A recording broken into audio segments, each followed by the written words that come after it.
What does it actually mean for a college admissions process to be fair? That's the question sitting underneath Operation Varsity Blues, a 2021 Netflix documentary directed by Chris Smith. The film exposes the college admissions bribery scandal that rocked the country in 2019. A federal investigation that revealed hundreds of wealthy families had been paying a man named Rick Singer to guarantee their children spots at elite universities. Not through donations, not through legacy connections, through outright fraud. Rick Singer ran a consulting company called The Key, which offered what he described as a side door into elite schools. For anywhere between $15,000 and $500,000, Singer would fabricate athletic profiles for students who had never played the sport, bribe university coaches to designate those students as athletic recruits, and arrange for a man named Mark Riddell to either take standardized tests for students or correct their. By the time the FBI caught up with Singer, he had felicitated approximately 730 of these fraudulent admissions across schools including Harvard, Stanford, USC, and Georgetown. The film is structured around reenactments of Singer's actual wire-taped phone calls, recordings the FBI made after flipping Singer as cooperating witness. That choice alone shapes the entire documentary. The audience isn't just being told what happened, we're hearing it in Singer's own voice. These families, they want guarantees. They don't want to be messing around with this thing. They want this thing done. And so they want in at certain schools. So I've done 761 what I would call side doors. The front door means getting in on your own. The back door is making a donation, which is 10 times as much money. I've created this kind of side door in because with the back door, there's no guarantee. They're just going to give you a second look. My families want a guarantee. Director Chris Smith uses real FBI recordings, builds sympathy for the people around Singer, and includes imagery in the film to make one central argument. Singer's scam wasn't a small operation. It was just what happens when a system is already rigged for the rich and the privileged. The first major rhetorical move Smith makes is establishing credibility, or ethos, and he does it almost entirely by stepping out of the way. Rather than narrating the scandal himself, or relying on experts to do so, Smith builds the film around verified FBI recordings and images of criminals. Singer's voice, his words, his own admissions do the arguing for him. When you hear Singer tell a parent, "Zero, she has no chance of getting in without me," that's not a filmmaker's interpretation. That's real material from real tapes. Smith also constructs a careful logical case through numbers and documented cause and effect. The statistic that carries the most weight is simple. 730 side door cases. That number transformed Singer from a con artist into the operator of a functioning industry. This is not a scandal, it's a business model with customers, repeat clients, and a success rate that Singer advertised openly. The film also traces Singer's personal history as a kind of logical arc, selling alcohol to minors as a kid, bending rules as a basketball coach, gradually scaling his willingness to cross ethical lines until crossing legal ones felt like nothing. Smith isn't just showing us what happened, he's arguing what was predictable. Mark Riddle's role is explained with more precision. The audience understands exactly how standardized tests were manipulated, which makes legal consequences. The sentencing and the cooperation agreements feel like the only rational outcome of what was clearly documented proven. The pathos in the film is actually where it makes its strongest point. The most effective part of the documentary is the story of John Vandermoor, Stanford's sailing coach.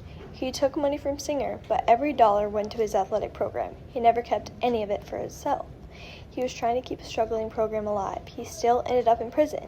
Smith clearly wants you to feel for Vandermoor, and that is to show the difference between him and wealthy parents who hired Singer out of pure self-interest. Vandermoor's motive look a lot more understandable, which makes you wonder if the right people actually got punished. Olivia Jade serves a different purpose. The film uses her YouTube channel and public lifestyle to show the entitlement that surrounded these families. Her very public fall from the top helps to generate both sympathy and criticism at the same time.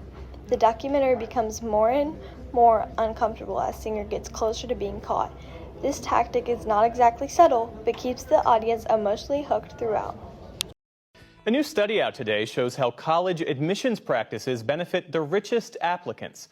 Opportunity Insights, a group of Harvard economists, analyzed data from 12 of the country's top colleges from 1999 to 2015. They found that among students with the same test scores, applicants with families in the top 1% of earners were 34% more likely to be accepted.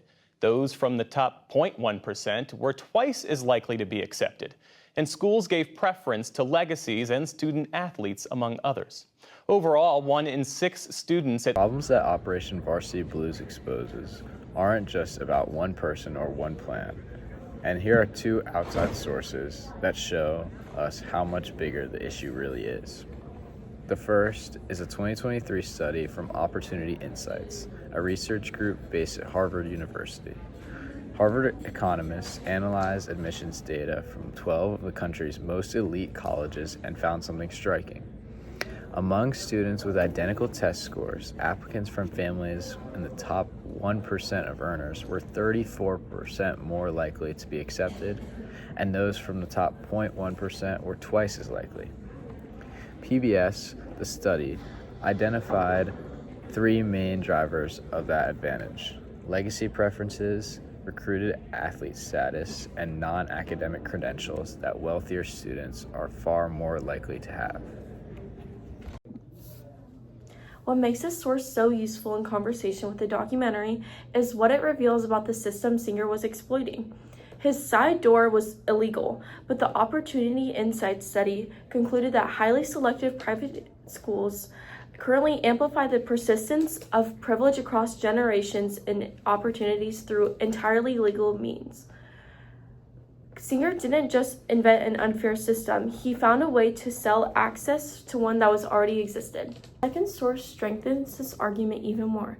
According to a 2025 report from the Chronicle of Higher Education, legacy preferences are most common at wealthiest and most selective colleges, the same schools Singer targeted. Although practice has been declining, about 24% of the 4-year colleges still consider legacy status. One scholar described legacy admissions as a form of affirmative action for the wealthy white students, suggesting legally it benefits privileged groups in a way similar to what Singer did illegally. Operation Varsity Blues is a well-argued and rhetorically strong documentary. Its use of real FBI recordings gives it credibility that are almost impossible to challenge. Its logical structure makes Singer's guilt feel undoubtedly strong, and its emotional appeals, particularly the Vandermoor storyline, keeps the documentary from becoming a boring story where an audience loses interest. But Smith's deeper argument is the one that is harder to discover. The film isn't really about Rick Singer. It's about the culture that created a market for what Singer was selling, a culture where the word prestige gets repeated so often it almost means nothing. In the end, Singer drove away from the courthouse in a Porsche. The documentary's final challenge to its audience isn't just to feel angry about that. It's to ask what we're willing to do to find the differences between hard work and unfair shortcuts bought from wealth.